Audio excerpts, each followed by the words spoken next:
الشيطان الرجيم بسم الله الرحمن الرحيم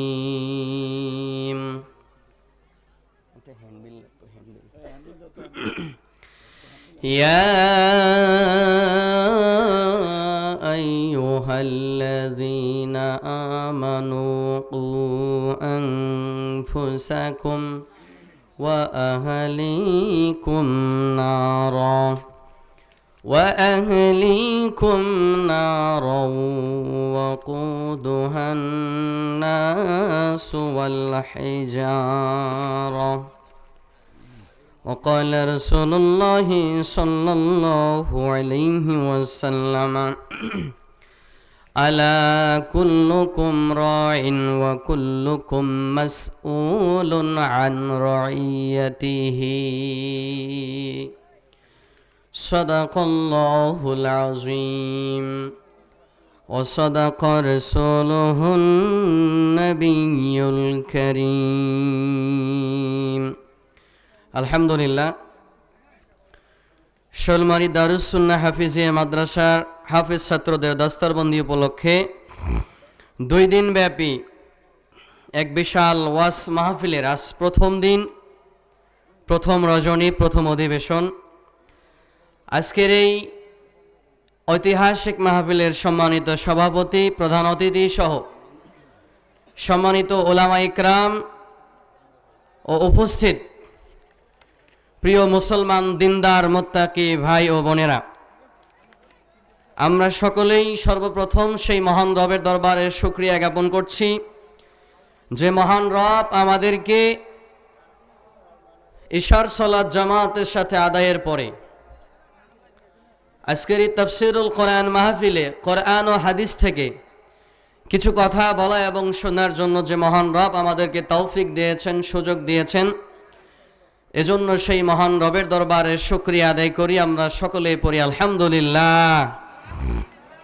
লক্ষ কোটি দরুদ ও সালাম বর্ষিত হোক প্রিয় নবী মুহাম্মদুর রাসূলুল্লাহর উপরে, সকলে পড়ি সাল্লাল্লাহু আলাইহি ওয়াসাল্লাম। সম্মানিত উপস্থিতি, আপনারা কি মন খারাপ করেছেন না রাগ করেছেন? মন খারাপ যদি না হয়ে থাকে, রাগ যদি না হয়ে থাকে, তাহলে সবাই আমরা একটু সামনের দিকে একটু মনোযোগী হব। আমরা যদি একটু মনোযোগী হয়ে সামনের দিকে আগায় আগায়া বসি, তাহলে আপনারা একটু সাউন্ড দিলে, আগায়া বসলে বক্তাও কিন্তু কথা বলতে মজা পায়, ঠিক কি না? তাফসিরুল কোরআন মাহফিলের সম্মানার্থে আমরা সবাই একটু নিজ নিজ দায়িত্বে আমরা সামনের দিকে আগায় আগায় বসি, পরবর্তীতে যে ভাইয়েরা আসবে তারা যেন বসতে পারে। এই দিকে সবাই বসছে, ডান দিকে কেউ নাই, একটু কেমন দেখা যায়। পিছনে যারা আছে একটু আল্লাহর হস্তে ডান দিকে সামনে আগায় আগায় বসি আমরা ইনশাল্লাহ। আমরা এসেছি এখানে কোরআন ও হাদিস থেকে কিছু আলোচনা শোনার জন্য। আমরা যেন শেষ পর্যন্ত প্রত্যেকজন আলেমের জবান থেকে আমরা যেন মহামূল্যবান কথাগুলোকে শুনে শেষ পর্যন্ত থেকে আমলের নিয়তে আমরা যেন সবাই শুনে যেতে পারি। আল্লাহ আমাদের সবাইকে তৌফিক দিক, বলেন আমিন। আল্লাহ তাআলা চাইলেই, ইচ্ছা করলেই আপনাকে আমাকে অসুস্থ বানিয়ে, রোগাক্রান্ত বানিয়ে, অ্যাক্সিডেন্ট করে হসপিটালে, ক্লিনিকে অথবা বাড়িতে বিছানায় আল্লাহ চাইলেই ফেলে রাখতে পারতেন। কি বলেন, পারতেন কি পারতেন না? কিন্তু আল্লাহ তাআলা এমন বিপদগ্রস্ত না করে আপনাকে আমাকে সুস্থ রেখে আজকের এই বিশাল ওয়াজ মাহফিলের তাফসীর কোরআন হাদিসের কথা শোনার জন্য আসার এবং বসার তৌফিক দিয়েছেন। এজন্য আমরা আনন্দিত হয়ে, খুশি হয়ে, আনন্দ চিত্তে কণ্ঠকে উজাড় করে দিয়ে আল্লাহকে খুশি করার জন্য আরো একবার বলি আলহামদুলিল্লাহ। মাশাআল্লাহ, আলহামদুলিল্লাহ। সম্মানিত হাজিরিন, পবিত্র কোরআনুল কারীম থেকে একটি মাত্র আয়াতে কারিমা আমি তেলাওয়াত করেছি সূরাতুত তাহরিমের 6 নম্বর আয়াত, এবং নবী সাল্লাল্লাহু আলাইহি সাল্লামের অসংখ্য হাদিসে মোবারকা থেকে একটি মাত্র হাদিসাংশ পাঠ করেছি, যেটি বুখারী এবং মুসলিম শরীফে এসেছে। এর আলোকে আমি আমার কথা বলার চেষ্টা করব। আমা তাওফীকি ইল্লা বিল্লাহ, আল্লাহ যেন তৌফিক দান বলি আমিন। সম্মানিত হাজিরিন, আজকের আমার আলোচ্য বিষয় হবে যে আমরা নিজেরা জাহান্নামের আগুন থেকে বাঁচব এবং আমাদের পরিবারস্থ অধীনস্থ ব্যক্তিদেরকেও জাহান্নামের আগুন থেকে বাঁচানোর চেষ্টা করব ইনশাআল্লাহ।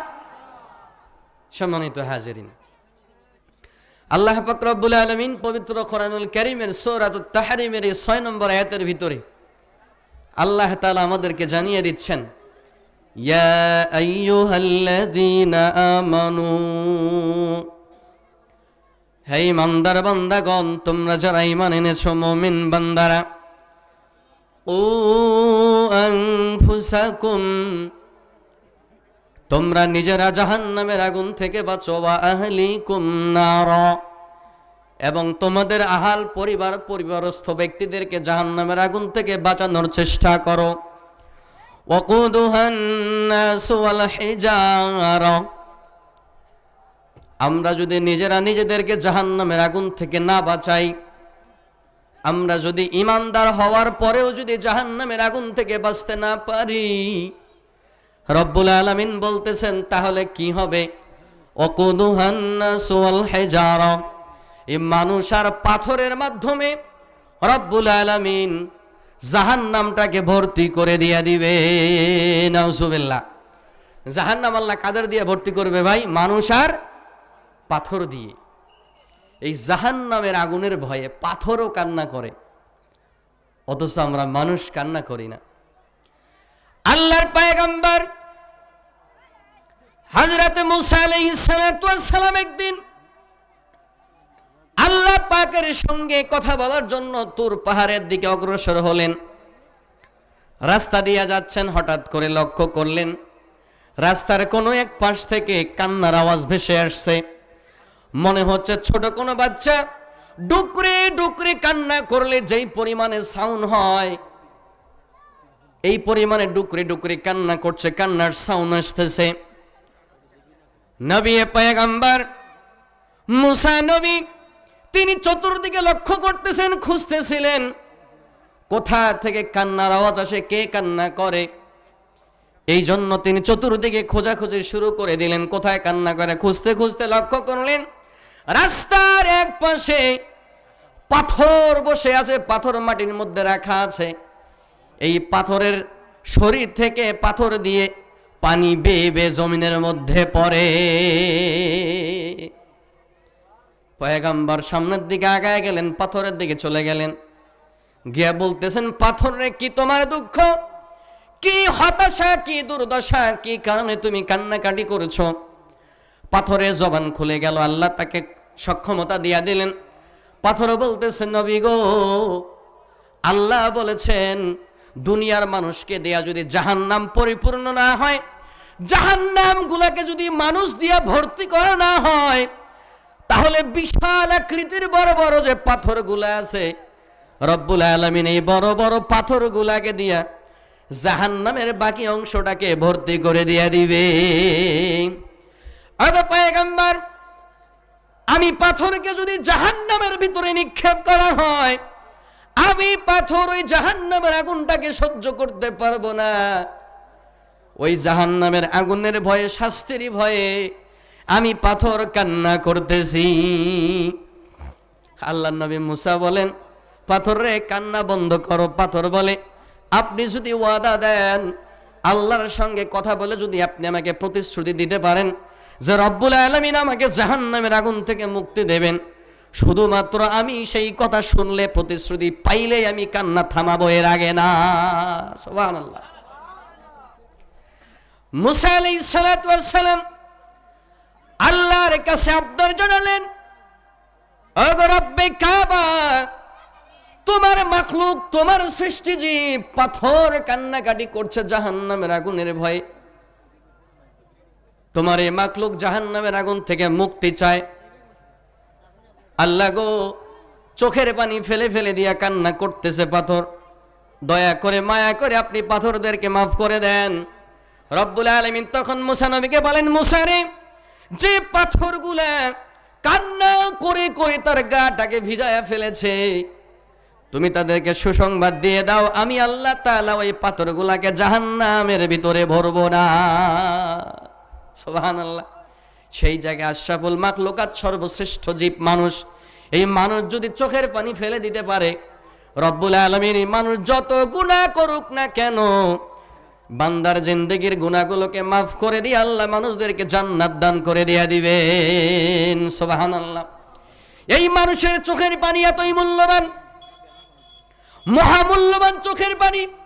কোন বান্দা যদি গভীর রাতে উঠে তাহাজ্জুদের নামাজ আদায় করে যদি রবের কাছে কাকুতি মিনতি করে চোখের পানি ফেলে দিতে পারে, রব্বে কাবা বলেন হাসরের ময়দানে জাহান্নামের শরীরের মধ্যে ৭০,০০০ শিকল লাগানো হবে। এই শিকলগুলো হাজার হাজার লক্ষ লক্ষ ফেরেশতারা শিকলগুলো ধরে রাখবে, জাহান্নামকে আটকায় রাখবে। জাহান্নাম এত বড়, এত জোরে হুঙ্কার দিবে, জাহান্নামের হুঙ্কার শুনে লক্ষ লক্ষ কোটি কোটি মানুষের তৃষ্ণা লেগে যাবে, ভয়ে পালানো শুরু করবে, দৌড়ানো শুরু করে দিবে। মানুষ ভয়ে আতঙ্কিত হয়ে যাবে, আতঙ্কিত হয়ে যাবে।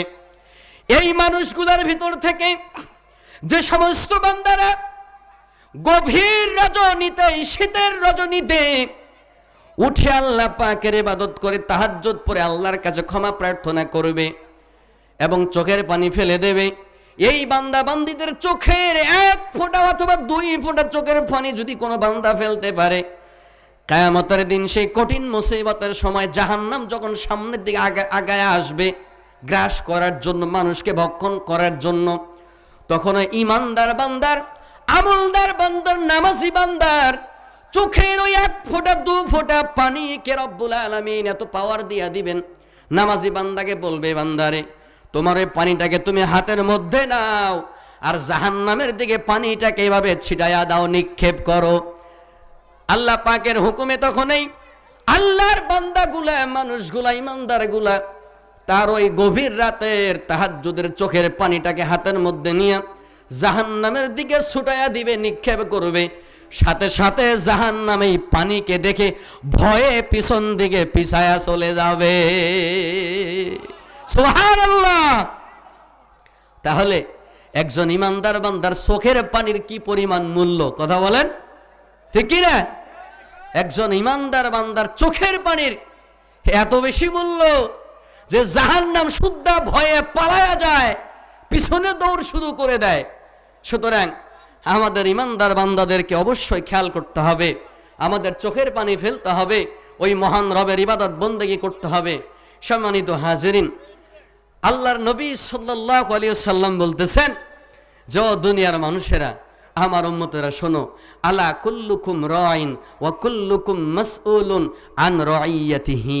এ দুনিয়াতে আল্লাহ যতগুলা মানুষ পাঠিয়েছেন, প্রতিটা মানুষকেই আল্লাহ তাআলা দায়িত্ববান বানিয়ে পাঠিয়েছেন, প্রতিটা ব্যক্তিকে আল্লাহ দায়িত্ব দিয়েছেন। দায়িত্বহীন কোনো মানুষ দুনিয়াতে নাই। সুবহানাল্লাহ। তার মানে প্রতিটা ব্যক্তিকে আল্লাহ কি দিয়েছেন? দায়িত্ব দিয়েছেন। 1 নম্বরে পয়গম্বর আরবি বলেন, যিনি দেশের শাসক হবেন, সহিহ বুখারী, হাদিসটা সহিহ বুখারীতে এসেছে, মুসলিমেও এসেছে।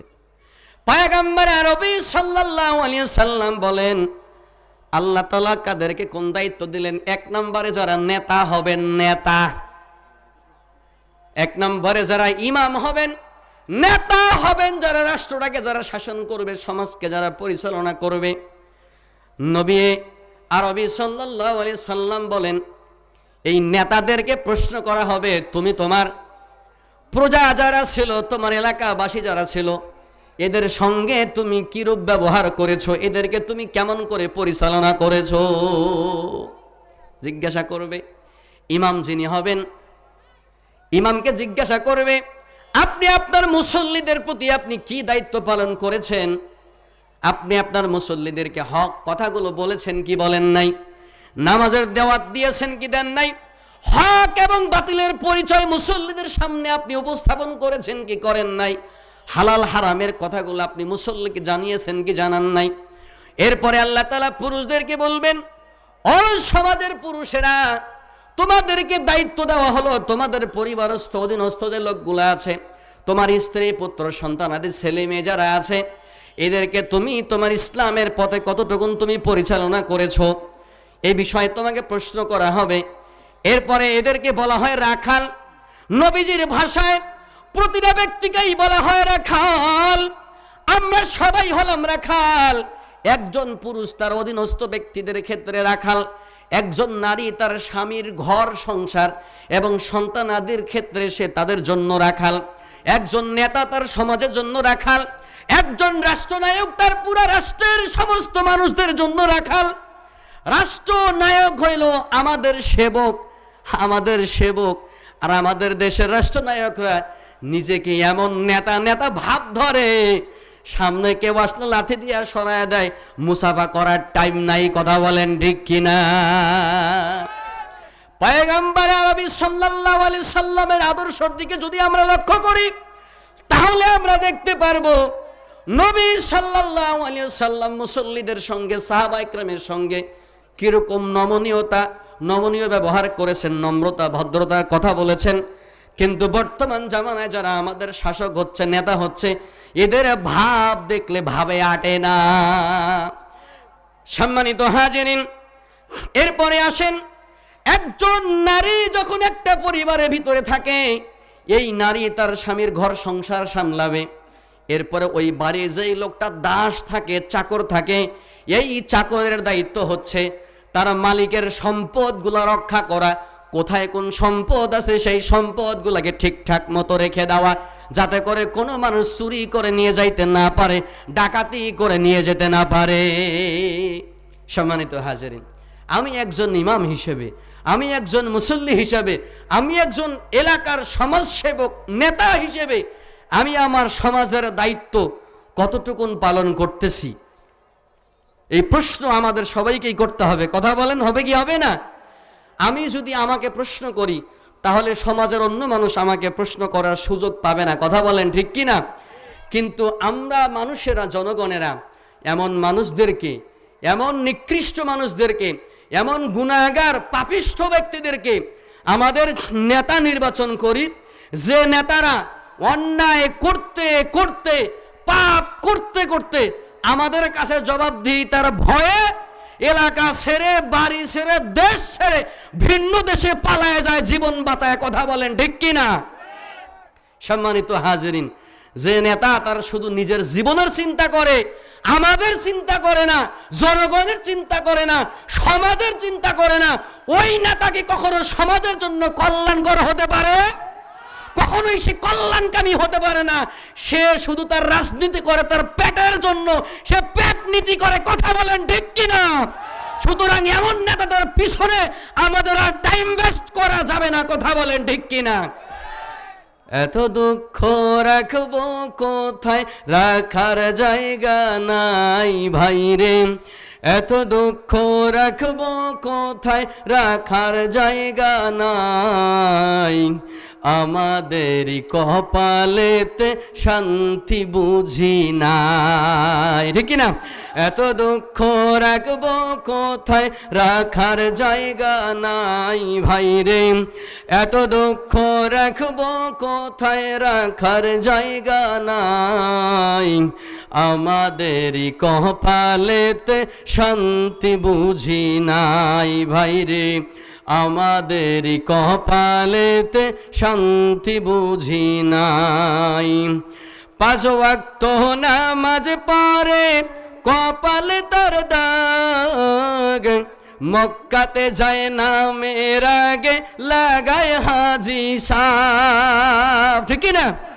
5 ওয়াক্ত নামাজ পড়ে কপালে তার দাগ, মক্কাতে যায় না মের আগে লাগায় হাজি সাহেব। বাপ, চা দোকানে বৈশা হাজি টেলিভিশন চায় ভাই রে, চা দোকানে বৈশা হাজি টেলিভিশন চায়, হিন্দি গানের তালে তালে পা দুটি নাচায় ভাইরে, আমাদেরই কপালেতে শান্তি বুঝি নাই, এত দুঃখ রাখবো কোথায় রাখার জায়গা নাই ভাইরে, এত দুঃখ রাখবো কোথায় রাখার জায়গা নাই, আমাদেরই কপালেতে শান্তি বুঝি নাই, সুদে ঘুষে জীবন কাটে কর দুর্নীতি, এমন লোক যদি হয় মসজিদের সভাপতি, ঠিক না? সুদে ঘুষে জীবন কাটে কর দুর্নীতি, এমন লোক যদি হয় মসজিদের সভাপতি, উচিত কথা বলতে গেলে মোল্লার চাকরি নাই, ঠিক না? উচিত কথা কইতে গেলে ইমামের চাকরি নাই, আমাদেরই কপালেতে শান্তি বুঝি নাই ভাইরে, এত দুঃখ রাখবো কোথায় রাখার জায়গা নাই ভাইরে, এত দুঃখ রাখবো কোথায় রাখার জায়গা নাই, আমাদেরই কপালেতে শান্তি বুঝি নাই, সমাজেতে অসঙ্গতি বলবো কত আর, গায়ের জোর বিচারপতি ঘুষেরই কারবার, ঠিক না? সমাজেতে অসঙ্গতি বলবো কত আর, গায়ের জোর বিচারপতি ঘুষেরই কারবার, টাকার লাগি গরিব দুঃখী বিচার নাহি পায় ভাইরে, টাকার অভাবে গরিব মানুষ বিচার নাহি পায়, আমাদেরই কপালেতে শান্তি বুঝি নাই ভাইরে, এত দুঃখ রাখবো কোথায় রাখার জায়গা নাই ভাইরে, এত দুঃখ রাখবো কোথায় রাখার জায়গা নাই, আমাদেরই কপালেতে শান্তি বুঝি নাই, বড় ছোট নাই ভেদা ভেদে কোথায় মান সম্মান, 10 বছরের পোলায় যদি 10 বছরের পোলায় যদি বিড়ি সিগারেট খায়, বড় ছোট নাই ভেদা ভেদে কোথায় মান সম্মান, বাপের সমান মুরব্বিকে করছে অপমান, 10 বছরের পোলায় যদি সামনেই সিগারেট খায় ভাইরে, 10 বছরের পোলায় যদি বিড়ি সিগারেট খায়, আমাদেরই কপালেতে শান্তি বুঝি নাই ভাইরে, এত দুঃখ রাখবো কোথায় রাখার জায়গা নাই ভাইরে, এত দুঃখ রাখবো কোথায় রাখার জায়গা নাই, আমাদেরই কপালেতে শান্তি বুঝি নাই ভাইরে, আমাদেরই কপালেতে শান্তি বুঝি নাই, ঠিক না? আমাদের পোলাপানে বিড়ি সিগারেট খায় না, মুরব্বি টুরব্বি ছোট বড় কিছু দেখে না, আরে 10 বছর 11 বছর বয়স, আরে বেনসন সিগারেট লাই ঠ্যাঙ্গের উপর ঠ্যাং তুলিয়া ঝাঁকুরি দিয়ে সিগারেট টান দেয়, কেউ যদি কয় এই পাশে একজন ইমাম আছে হুজুর আছে, আরে সাইডা ধুর তোর হুজুর টুজুর, হুজুরটা কি হয়েছে, মোর বাপের টাকায় মুই সিগারেট খাও, তোর হুজুরের কি, কথা বলেন ঠিক কি না? এই সমস্ত পোলাপানগুলা তাদের আচরণের কারণে আমাদের সমাজগুলো আজকে ধ্বংসের দ্বার প্রান্তে পৌঁছে যাচ্ছে, কথা বলেন ঠিক কি না? এই পোলাপানগুলোর সাহস কেমনে পাইলো? এই পোলাপানগুলা সাহস কোত্থেকে পাইলো? তার মা বাবা দিয়েছে। কথা বলেন ঠিক কিনা? তার মা বাবা যদি শোনার পরে, অনেক মানুষ তো মায়ের কাছে গিয়া নালিশ দেয়, বড় ভাইয়ের কাছে নালিশ দেয়, বাবার কাছে গিয়া নালিশ দেয়। আপনার ছেলেটাকে দেখলাম যে অমুক জায়গায় বাঁশের ঝাড়ের তলে বসে বসে সিগারেট টানতেছে, গাঞ্জা টানতেছে। তখন বলে আমার ছেলে গাঞ্জা খাইছে, তা তোর বাপের কি? বলে কি বলে না? এমন গার্জিয়ান বলে আসে না? আসে না নাই? আসে না নাই? এই সমস্ত গার্জিয়ানের কারণে যেদিন থেকে একজন মানুষ এ কথা বলতে শুরু করেছে, আমার ছেলে সিগারেট খাক, বিড়ি খাক, গাঞ্জা খাক, ইয়াবা খাক, ট্যাবলেট খাক, আর যাই খাক না কেন, এটা আমার ব্যাপার, তোমাকে নাক গলাইতে কে বলছে? যেদিন থেকে একজন গার্ডিয়ান এই কথা বলতে শুরু করেছে, সেদিন থেকে আমাদের এই সমাজে পচন ধরতে শুরু করেছে। কথা বলেন ঠিক কি না? সুতরাং আজকের এই কোরআনের আয়াতের শিক্ষাই হচ্ছে এটা, বান্দা তুমি নিজে জাহান্নামের আগুন থেকে বাঁচো এবং তোমার পরিবারস্থ লোকগুলাকে জাহান্নামের আগুন থেকে বাঁচানোর চেষ্টা করো। সম্মানিত হাজিরিন, বাবা যদি তার সন্তানদেরকে ঠিকঠাক মতো আদব শিক্ষা দিত, বড়দেরকে সম্মান করতে হবে, বিড়ি সিগারেট খাওয়া যাবে না, গাঞ্জা খাওয়া যাবে না, নেশা করা যাবে না, বাবা মা যদি ঠিকঠাক মতো শিক্ষা দিত এবং গাইডলাইন ঠিক মতো করত, তাহলে ওই ছেলেগুলা নষ্ট হইতো না, নেশাকর হইতো না, গাঞ্জাখর হইতো না, মা বাবার গায়ে হাত তুলতো না। কথা বলেন ঠিক কিনা? অথচ বর্তমান দুনিয়ার দিকে যদি আমরা লক্ষ্য করি, আমরা দেখব বর্তমান বাস্তবতা হচ্ছে এমন, যখনই ছেলে বিয়ে শাদী করে ফেলে, 1 মাস 2 মাস যাইতে না যাইতে বউ বলে তোমার বাবার সঙ্গে মায়ের সঙ্গে আমি থাকতে পারবো না, হয় তোমার বাবাকে চুজ করো, নয়তো আমাকে চুজ করো, বাপ মা নিয়ে থাকলে আমি তোমার সঙ্গে সংসার করব না। কথা বলেন, বলে কি বলে না? তখন মা হচ্ছে বৃদ্ধ হয়ে গেছে, বাবা তার বৃদ্ধ হয়ে গেছে, চিন্তা একটু করে না।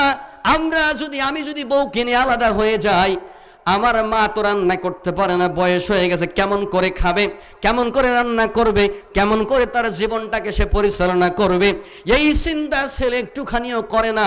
এর 1 নাম্বার কারণ হচ্ছে ওই বাবা সন্তানকে শুধু জন্ম দিয়েছে, টাকা পয়সা দিয়েছে, ভরণ পোষণ দিয়েছে, কিন্তু আল্লাহর দেওয়া শিক্ষা, নবীর দেওয়া সুন্নাহ শিক্ষা, আল্লাহ রসুলের শিক্ষা ওই সন্তানকে শিক্ষা দেয় নাই।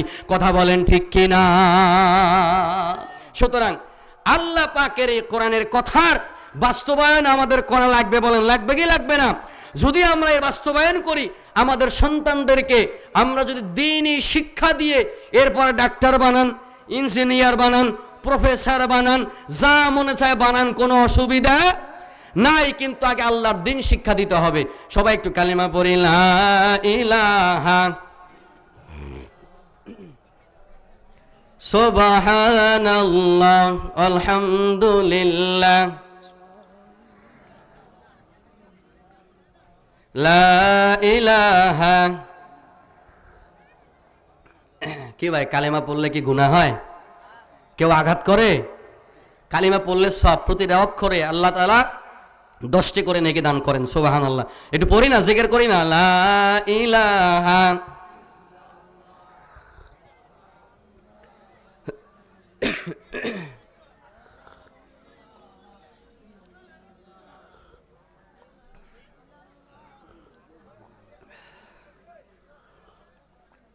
পাবলিক কয় হুজুর বসছি, আপনি আমাদের কালিমা পড়তে লাগাই দিয়ে আপনি চা খাবেন বসি বসি, আমরা কালিমা পড়ব না, ঠিক না?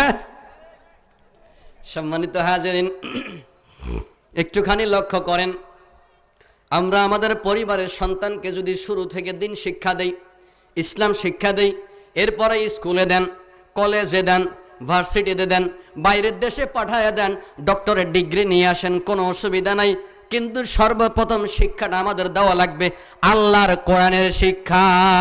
কথা বলেন ঠিক কিনা? আল্লাহর কোরআনের শিক্ষা যদি আমরা আমাদের সন্তানদেরকে দিতে পারি, আপনার আমার সন্তান আর যাই হোক জীবনে কোনোদিন সে নেশা করবে না। বর্তমান সমাজটা, বিশেষ করে যুব সমাজ, এই নেশার করাল গ্রাসে এরা আক্রান্ত হয়ে আমাদের যুব সমাজটা ধ্বংসের দিকে চলে যাচ্ছে। অনেক বাবা আছেন লজ্জায় কারো সামনে ছেলের পরিচয় দেয় না, কয় ওটা তো গাঞ্জারু মার্কা পোলা, ওটার পরিচয় দিলে আমার সম্মান থাকবে না, ঠিক কিনা? পরিচয় দেয় না যে ওটা আমার ছেলে। কারণ কি? নিজের ব্যর্থতা। নিজের ব্যর্থতার কারণে আমরা সামনের দিকে আগে। যাই হোক সম্মানিত হাজিরিন, আমরা সামনের দিকে আসি। আমাদের সন্তানদেরকে এই নেশার ভয়াবহতা সম্পর্কে জানাইতে হবে, জ্ঞান দিতে হবে, পরিবার থেকেই শুরু করতে হবে। এরপরে আমাদের ছেলে হোক মেয়ে হোক তাদেরকে দিনের পথে চালাইতে হবে। আমাদের মেয়েদেরকেও দিন শেখাইতে হবে। কিন্তু আমরা অনেক মানুষ আছি, আমরা মেয়েদেরকে শেখাইতে চাই না। কয়েকদিন পরে তো স্বামীর বাড়ি চলে যাবে, ওর পিছনে এত টাকা পয়সা খরচ করে লাভটা কি? ও তো স্বামীর সংসার করবে। কি বলেন? এমন গার্জিয়ান বহুত আছে, মেয়েকে শিক্ষা দিতে চায় না। আমাদের রোল মডেল যিনি, আমাদের প্রিয় নেতা যিনি, সারা পৃথিবীর নেতা যিনি, নবীদেরও নবী, রসুলদেরও রসুল, সাইয়্যিদুল কাউনাইন, সমস্ত পয়গম্বরদের পয়গম্বর, সমস্ত নেতাদের নেতা, গোটা পৃথিবীর নেতা জনাবে মুহাম্মদুর রাসূলুল্লাহ সাল্লাল্লাহু আলাইহি ওয়াসাল্লাম তার মেয়েদেরকে এমনভাবে দিন শিক্ষা দিয়েছেন, এমনভাবে আচরণ বিধি শিক্ষা দিয়েছেন, যেই শিক্ষার কারণে তার সন্তানেরা কোনোদিন মানুষের সঙ্গে, পরিবারের কারোর সঙ্গে বেয়াদবি পর্যন্ত করে নাই। আমাদের নবীজির ছোট কন্যা, তার নামটা কি বলেন তো?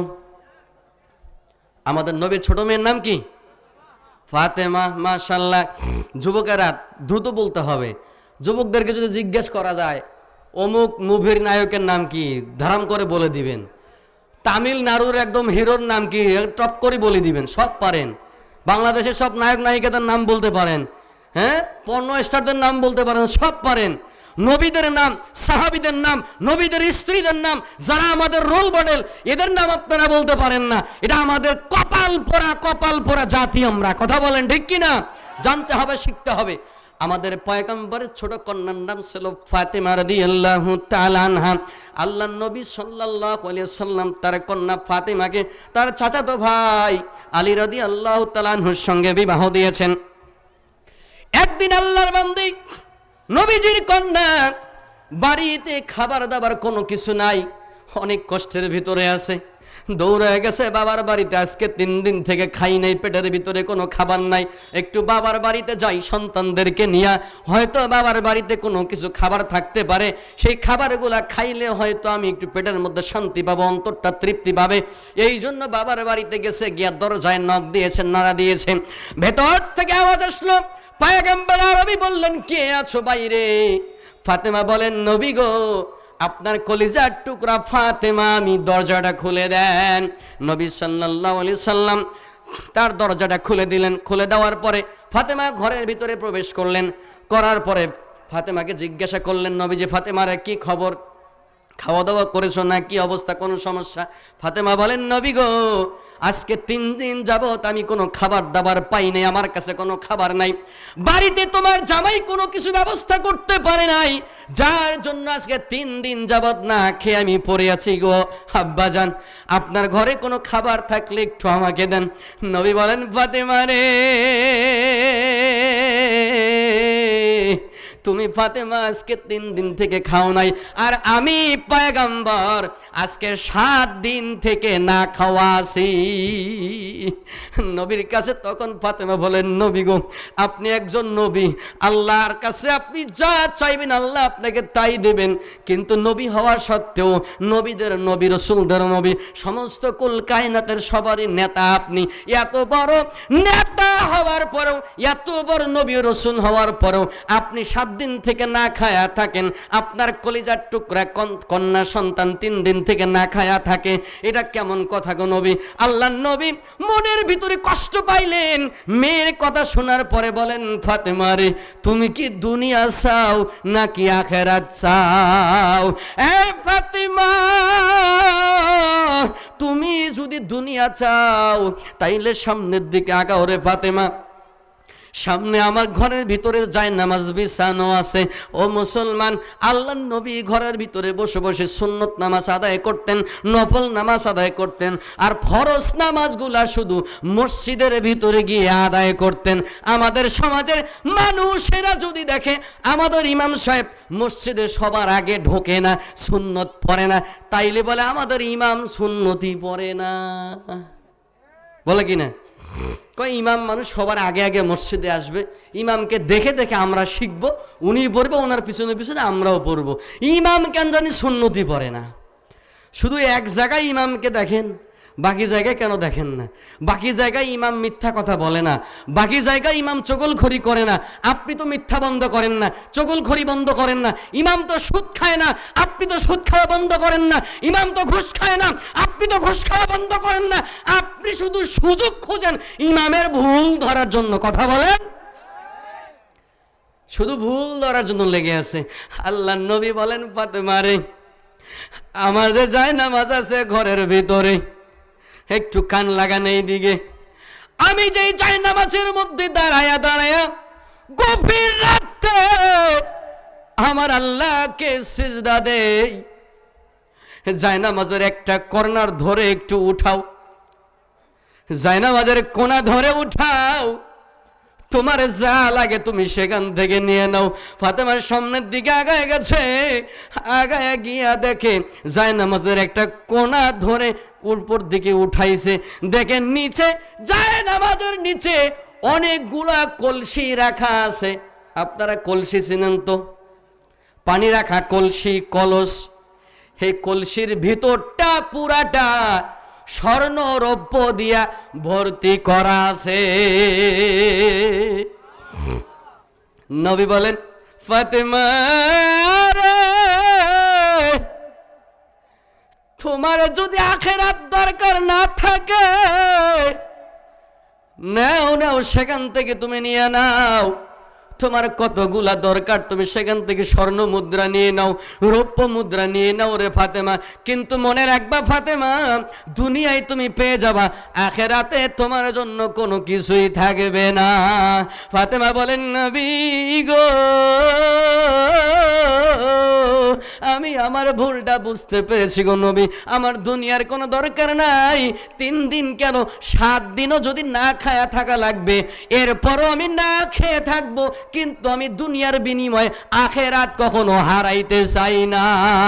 আল্লাহর নবীর কন্যা ফাতেমার সাথে সাথে জায়নামাজটা ফেলে দিয়া দিলেন, আর স্বর্ণ মুদ্রা ধরলেন না, নাড়লেন না। শুধু কি তাই রে মুসলমানেরা, জল ঢাকার মুসলমানেরা শুনে রাখেন, আল্লাহর নবীর জন্য আল্লাহ তাআলা বরাদ্দ করে দিয়েছিলেন, নবী গো, আপনি যদি দুনিয়া চান তাহলে উহুদ যে পাহাড়টা আছে, আপনি শুধু অনুমতি দিবেন, গোটা উহুদ পাহাড়টাকে আমি আল্লাহ তাআলা আপনার জন্য স্বর্ণের পাহাড় বানায়া দেব। বলেন সুবহানাল্লাহ। কিন্তু আপনারা আমার নবীজি দুনিয়া চায় নাই, চেয়েছেন আখিরাত। কথা বলেন ঠিক কিনা? যার কারণে তার কাছে কোনো সম্পদ ছিল না। তার মানে এই নয় যে আমাদের নবী গরিব, এটা কথা, মিথ্যা কথা। আমাদের সমাজের মানুষ বলেন নবী গরিব ছিলেন, নাউজুবিল্লাহ বলেন। নবী গরিব ছিলেন? নবী গরিব ছিল না। নবীর মতো ধনী আল্লাহর দুনিয়ায় মানুষ ছিল না রে বান্দা। কারণ এই যে হাদিসটা বললাম, আল্লাহ বলেছেন, নবী গো, আপনি যদি চান গোটা উহুদ পাহাড়টাকে আপনার জন্য স্বর্ণে রূপান্তরিত করে দিয়ে দেব। কিন্তু নবী বলেন, না না, আমার ধনী হওয়ার দরকার নাই, স্বর্ণালঙ্কার দরকার নাই। গরিবী অবস্থানটাকে আল্লাহর নবী পছন্দ করতেন, ভালোবাসতেন। সুবহানাল্লাহ। আপনাদেরকে বোঝানোর জন্য ছোট্ট একটা উদাহরণ দেই। নবী আমার কেমন ধনী ছিলেন না গরিব ছিলেন? আল্লাহর নবী সাল্লাল্লাহু আলাইহি ওয়াসাল্লাম মায়ের পেটে থাকতেই বাবাকে হারিয়েছেন, এবং বড় হওয়ার পর 6 বছর বয়সে তেনার আম্মা জানকে হারিয়েছেন। এরপরে আমার নবীজিকে তার চাচা, তার দাদা তেনাকে মানুষ করেছেন, লালন পালন করেছেন। এরপরে দাদা মারা যাওয়ার পর তেনার চাচা আবু তালেব তাকে লালন পালন করেছেন। লালন পালন করতে করতে যখন নবীজির বয়স হয়ে গেল 12 বছর বয়স হওয়ার পরে পয়গম্বর আমার চাচার সঙ্গে ব্যবসার উদ্দেশ্যে রওনা হয়ে গেছেন সিরিয়ার দিকে, শামের দিকে। বিভিন্ন জায়গায় ব্যবসা কাজের মধ্যে তিনি লিপ্ত থাকতেন। তিনি ব্যবসায়ী ছিলেন, একজন আল্লাহর নবী। ব্যবসা করতে করতে একদিন হঠাৎ করে খাদিজা রাদিয়াল্লাহু তাআলা আনহা শুনলেন যে আমাদের এই মক্কা নগরীতে এমন একটা যুবক আছে, যেই যুবকটার বিশ্বস্ততা আমানতদারির দিক থেকে 1 নম্বরের যুবক, এই যুবকের ভিতরে কোনো মিথ্যার আশ্রয় নাই, এই যুবক অনেক সত্যবাদী, আমানতদার এবং বিশ্বস্ত। এই যুবকটাকে যদি আমি খাদিজা আমার ব্যবসার কাণ্ডারি বানাইতে পারি, আমার ব্যবসার যদি নেতৃত্ব দিতে পারে, তাইলে আমার ব্যবসার ভিতরে অনেক বরকত হবে, অনেক কামাই হবে। এই জন্য আপনার আমার নবী পয়গম্বর আরবি সাল্লাল্লাহু আলাইহি ওয়াসাল্লামকে খুঁজে বের করলেন, লোক পাঠাইয়া দিলেন যে মুহাম্মদকে আমার কাছে নিয়ে আসো। লোক গিয়া নবীকে নিয়ে আসলেন, খাদিজা আপনাকে ডেকেছে। নবী গিয়া বললেন, খাদিজা আপনি আমাকে ডেকেছেন? খাদিজা বলে, হ্যাঁ আমি আপনাকে ডেকেছি, আমি আমার ব্যবসায়িক কাজে আপনাকে আমি নেতা বানায়া সিরিয়ার দিকে পাঠাইতে চাই, আপনার কি মতামত? অন্যান্য জায়গায় আপনি যেই পরিমাণে লাভ পান তার থেকে বেশি লাভ আমি আপনাকে দেব। তখন তিনি তিনার চাচাকে বললেন, চাচা অনুমতি দিলেন, ঠিক আছে বাবা যাও, ব্যবসায়ের জন্য যাও। আল্লাহর নবী ব্যবসায়ের উদ্দেশ্যে সিরিয়ার দিকে রওনা হয়ে গেলেন খাদিজার ব্যবসা নিয়ে। ব্যবসা করতেছেন, এইদিকে খাদিজা নবীজির অনেক প্রশংসা শুনেছে, অনেক গুণকীর্তন শুনেছে। এটাকে পরীক্ষা করার জন্য একজন দাসী, একজন বাদীকে সঙ্গে করে দিয়েছে। তুমি দেখবা মুহাম্মদ কোথায় যায়, কি করে, আশ্চর্যজনক কোনো ঘটনা ঘটে কি ঘটে না, এই দৃশ্য দেখার জন্য নবীর সঙ্গে একজন খাদেম দিয়া দিয়েছেন, বাদী দিয়া দিয়েছেন। বাদী তার সঙ্গে চলে গেছে, সবগুলা দেখতেছে। এরপরে যেই দিন তিনি ব্যবসার কাজ সম্পন্ন করে যখন তিনি বাড়িতে ফিরে আসবেন, ওই দিন খাদিজা রাদিয়াল্লাহু তাআলা আনহা তখন তিনি জানালার মধ্যে দাঁড়ায়া গেলেন যে দেখি তো মুহাম্মদ আসতেছে, কোন অলৌকিক ঘটনা দেখা যায় কি যায় না। এই জন্য তিনি জানালা দিয়ে তাকায় আছেন, লক্ষ্য করতেছেন পয়গম্বর আরবি সাল্লাল্লাহু আলাইহি সাল্লাম ব্যবসায়িক কাফেলা নিয়ে সামনে তিনি হেঁটে হেঁটে আসতেছেন, বীর দর্পে আসতেছেন। তখন তিনি লক্ষ্য করলেন প্রচন্ড রোদের কারণে মানুষ রোদে থাকতে পারে না, বাইরে থাকতে পারে না, সবাই গাছের নিচে বসে আছে, বাড়িতে ঘরের ভিতরে বসে আছে। কিন্তু মুহাম্মাদের মাথার উপরে দেখা যায় এক খণ্ড মেঘ তাকে ছায়া দিয়ে দিয়ে আনতেছে। সুবহানাল্লাহ। আল্লাহর নবী যখন বাড়িতে চলে আসলেন, হিসাব নিকাশ দেখলেন, খাদিজা দেখতেছে অন্যান্য নেতারা যেই পরিমাণে লাভ করে, মুহাম্মদ তার থেকে 4 থেকে 5 গুণ লাভ বেশি করেছে। সুবহানাল্লাহ। যেই পরিমাণ নবীজিকে দেওয়ার কথা ছিল তার পারিশ্রমিক, তার থেকে দ্বিগুণ খাদিজা দিয়ে দিলেন। দেওয়ার পরে নবীজিকে বলেন, ওগো মুহাম্মদ, আপনাকে আমি একটা কথা বলতে চাই, অনেক দিন থেকে ভাবতেছি, আপনাকে পরীক্ষাও আমার করা শেষ, আপনি যদি রাজি থাকেন আমি খাদিজা আপনাকে বিবাহ করতে চাই। সুবহানাল্লাহ। মুহাম্মদ সাল্লাল্লাহু আলাইহি সাল্লাম একজন শ্রমিক, অন্যের ব্যবসা পরিচালনা করছে, অন্যের কাজ করছেন। আর খাদিজা তৎকালীন যুগে মক্কা নগরীর সবথেকে বড় ধনী মহিলা। সুবহানাল্লাহ। সবথেকে বড় ধনী এলাকার শিল্পপতি একজন শ্রমিককে বলতেছে আমি আপনাকে বিয়ে করতে চাই। আপনি আমি হলে তো ঝাঁপ দিয়ে উঠতাম, বলে আমি এখনই রেডি, কবুল কর তাড়াতাড়ি, ঠিক কিনা? আমার নবী বলেন না, আমি কিছু বলতে পারবো না, আমার একজন গার্জিয়ান আছে, আমার মাও নাই, বাবাও নাই, দাদাও নাই, আমার একজন গার্জিয়ান চাচা আছে, এখন আমি আপনাকে ওয়াদা দিতে পারবো না। আমি আমার গার্জিয়ান চাচার কাছে যাব, চাচাকে গিয়া বলবো, চাচা যদি রাজি হয়, অনুমতি দেয়, তাইলে বিয়ে করতে পারবো, চাচা অনুমতি না দিলে আমি আপনাকে বিয়ে করতে পারবো না। যুবকেরা কান লাগাও, এখান থেকে শিক্ষা নাও। আমার নবীজি কি শিক্ষা দিলেন তোমাদেরকে? বর্তমান জামানায় তো এমন হয়ে গেছে, কোনো মেয়েকে যদি যুবকদের একটু ভালো লাগে, আর হাঁটাও তোর বাপ মাও, মানবে মানুক, না মানবে নাই, চেংড়ি মোর পছন্দ হয়েছে, মুই বিয়াও করি, কোর্ট ম্যারেজ করি, আমি ঢাকা পালাইম। কথা বলেন ঠিক কিনা? আমার পয়গম্বর শিক্ষা দিলেন, ও দুনিয়ার মানুষেরা, না, এটা করা যাবে না। তখনও আমার নবী হন নাই, রসুল হন নাই, তখনও পর্যন্ত আমার পয়গম্বর বললেন আমার চাচাকে আমি বলবো, যদি চাচা অনুমতি দেয়, আমার গার্ডিয়ান যদি অনুমতি দেয়, তাহলে আমি আপনাকে বিয়ে করতে পারবো, এছাড়া বিয়ে করতে পারবো না। চাচার কাছে চলে গেলেন, চাচা, খাদিজা আমাকে বিয়ের প্রস্তাব দিয়েছে, আমি কি করব গো চাচা, আপনি একটু আমাকে বলেন। আবু তালেব বলেন, ভাতিজারে, তুমি কি আমার সঙ্গে মশকরা করতেছো? এটা বলারই কথা, ঠিক না? দেখুন শিল্পপতি একজন শ্রমিককে বিয়ে করতে চাবে, এটা তো মস্কারি ছাড়া আর কিছু না। মুহাম্মদ সাল্লাল্লাহু আলাইহি সাল্লাম বলেন, না চাচা, খাদিজা সিরিয়াসলি আমাকে বলেছে, খাদিজা আমাকে প্রস্তাব দিয়েছে, বিয়ে করতে চায়, আপনি অনুমতি দিলে সম্ভব। তখন চাচা বল, ঠিক আছে ভাতিজা, যেহেতু খাদিজা নিজেই তোমাকে সম্মতি দিয়েছে, প্রস্তাব দিয়েছে, আমিও রাজি, তুমিও রাজি হয়ে যাও, বিয়ে করে নাও। তিনারা চাচা নিজে মুহাম্মদকে সাথে নিয়ে গিয়া খাদিজার বিবাহর মোহরানা ঠিক করলেন। মোহরানা ঠিক করে চাচা নিজে ভাতিজার পক্ষ থেকে মোহরানা দিলেন, বিয়া পড়াইয়া দিয়া চাচা নিজে ভাতিজার বিয়ের খুতবা পড়াইয়া দোয়া করে দিলেন। সুবহানাল্লাহ। স্বামী স্ত্রী হয়ে গেল। তিনারা বাড়িতে চলে আসলেন। আসার পরে মক্কা নগরীতে বদনাম শুরু হয়ে গেল। বদনাম, মক্কার বড় বড় ব্যবসায়ী যারা ছিল তারা নানান কুচ্ছা রটনা শুরু করে দিল।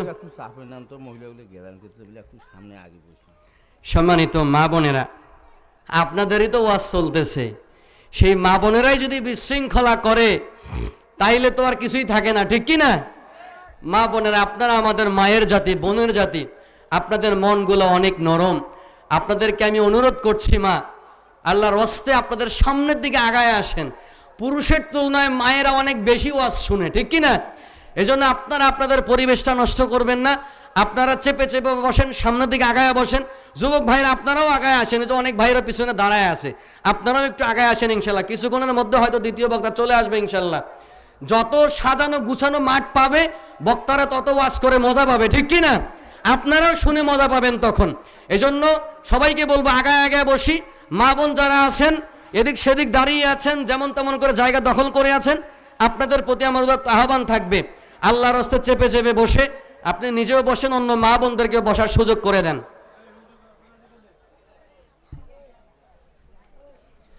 আলহামদুলিল্লাহ।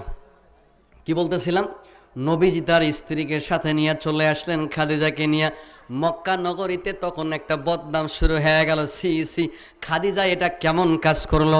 খাদিজা একজন তার শ্রমিককে বিয়ে করে বসলো। আমাদের মতো এত বড় বড় ধনাঢ্যবান ব্যক্তি থাকা সত্ত্বেও এত ধনী মানুষ বাদ দিয়ে একজন গরিব মানুষকে, শ্রমিককে বিয়ে করে বসলো। এইটা কুচ্ছা রটনা শুরু হয়ে গেল। এই কথাগুলো যখন নবীজির কানে আসলো, নবীজির মনটা ভীষণ খারাপ হয়ে গেল। খাদিজাকে এসে বলে, খাদিজা, আপনি এই কাজটা কেন করলেন? আমি বারংবার নিষেধ করেছিলাম, কিন্তু জোরপূর্বক আপনি আমাকে বিয়ে করলেন। এখন আপনার নামে মানুষেরা কত বদনাম রটাচ্ছে, আপনার নামে খারাপ কথা বলতেছে গো খাদিজা। আপনার মনটা ভীষণভাবে ভেঙে যাচ্ছে, আপনি তো কষ্ট পাচ্ছেন খাদিজা।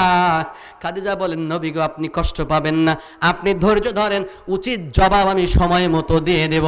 তখন আল্লাহর বান্দি মক্কা নগরীতে যতগুলা বড় বড় নেতা আর খ্যাতা পাতি নেতার চামচা ছিল সবগুলাকে দাওয়াত দিছে।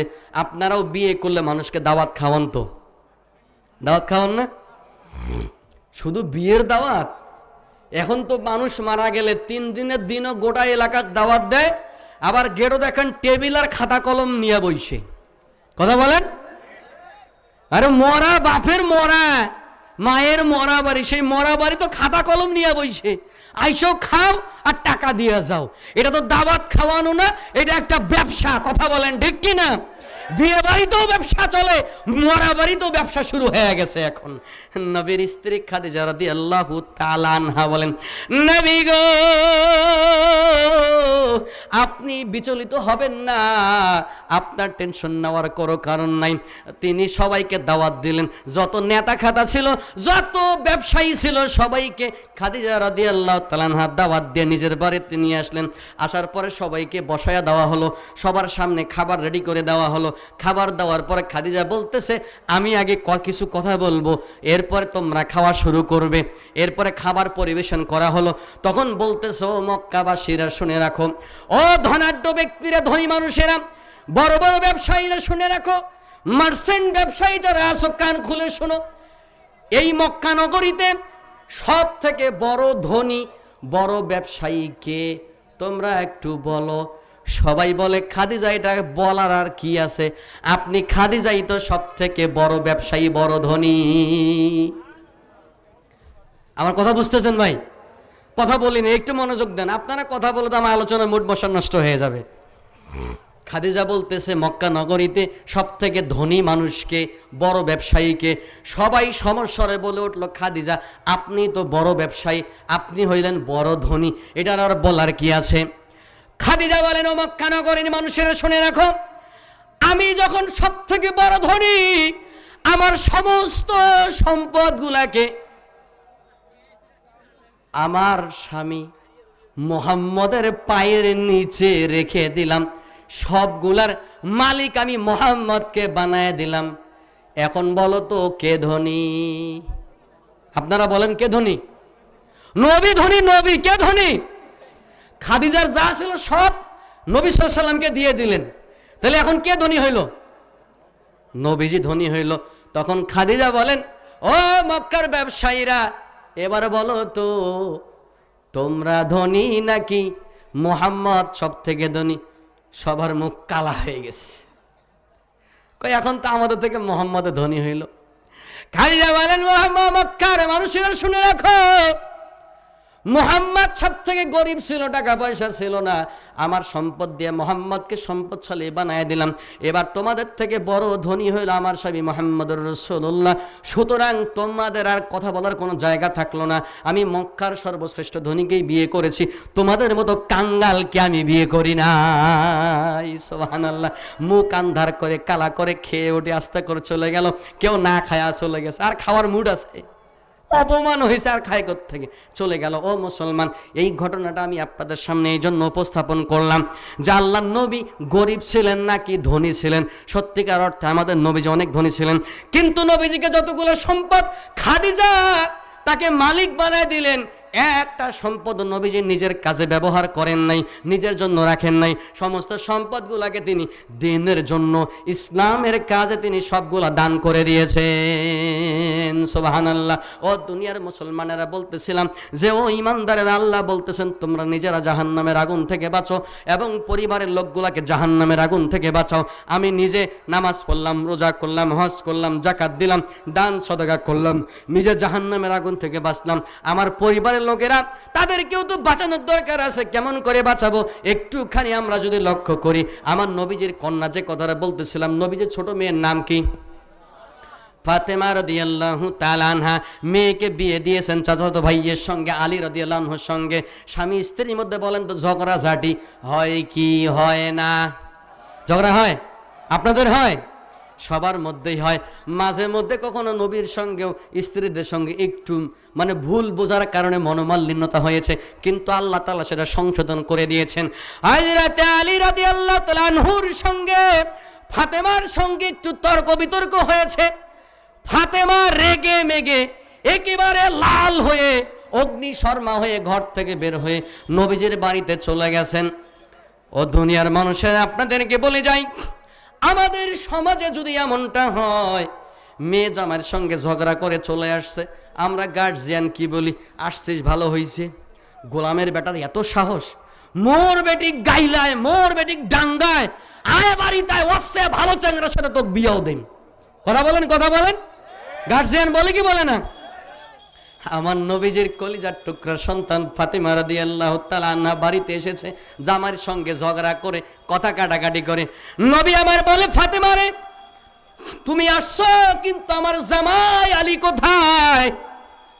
আমার আলী নাই কেন? ফাতেমা কয়, নবী গো, আমি একাই আসছি, আমার সঙ্গে তোমার জামাই আসে নাই, মনটা ভীষণ খারাপ। নবী কয়, কাহিনী কি? মনটা তোমার, মুখটা মলিন কেন, চেহারাটা কালো কেন, অন্ধকার কেন? ফাতেমা বলেন, নবী গো, তোমার জামাইয়ের সঙ্গে আমি ঝগড়া করে বাড়ি থেকে বের হয়ে চলে এসেছি। আল্লাহর পয়গম্বর বলেন, ফাতেমা রে, তুমি এখন আমার বাড়ি থেকে বের হয়ে চলে যাও, তোমার মতো মেয়ে আমার দরকার নাই। যতক্ষণ পর্যন্ত তোমার স্বামী, আমি রাসূলের জামাই আলী, তোমার প্রতি খুশি না হবে, ততক্ষণ পর্যন্ত তুমি মেয়ে আমার বাড়িতে আসতে পারবা না। সুবহানাল্লাহ বলেন। জামাই খুশি না হইলে তুমি ঘরের ভিতরে আসতে পারবা না।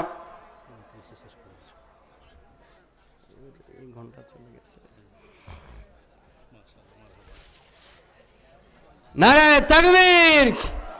দ্বিতীয় বক্তার আগমন।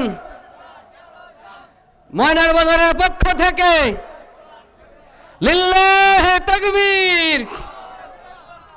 সম্মানিত হাজিরিন, মেহমান যেহেতু চলে এসেছেন, আর আলোচনা লম্বা করার সুযোগ নাই। চলো সারা রাত ওয়াজ হবে, আজ পয়সা নিবেন, ফির অল্প না ওয়াজ করবেন কেন? মাশাআল্লাহ, মারহাবা। বক্তা অনুমতি দিছে, আর কোনো আফসোস নাই, ঠিক কিনা?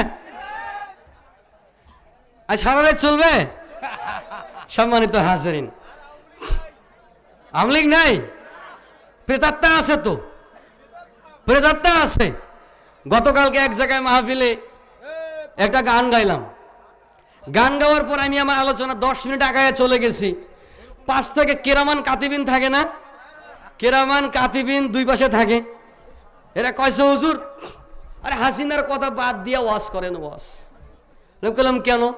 কয় এখানে হিন্দু বাড়ি আছে, হিন্দু বাড়ি। বললাম আপনারাও হিন্দু নাকি? তাহলে সব থেকে বড় হাসিনা তো ওরাই। কথা বলেন। ও হাসিনা বুবু গো, মোরা তোমায় রক্ষা করতে পারলাম না। ঠিক না? কি হবে? হবে। আচ্ছা, এটা দিয়ে শেষ করে দিব যেহেতু হুজুর চলে আসছে। ও হাসিনা বুবু গো, মোরা তোমায় রক্ষা করতে পারলাম না। তোমার গড়া ট্রাইব্যুনালে, তোমার গড়া ট্রাইব্যুনালে তোমার ফাঁসির ঘোষণা। মোরা তোমায় রক্ষা করতে পারলাম না। ও হাসিনা বুবু গো, মোরা তোমায় রক্ষা করতে পারলাম না।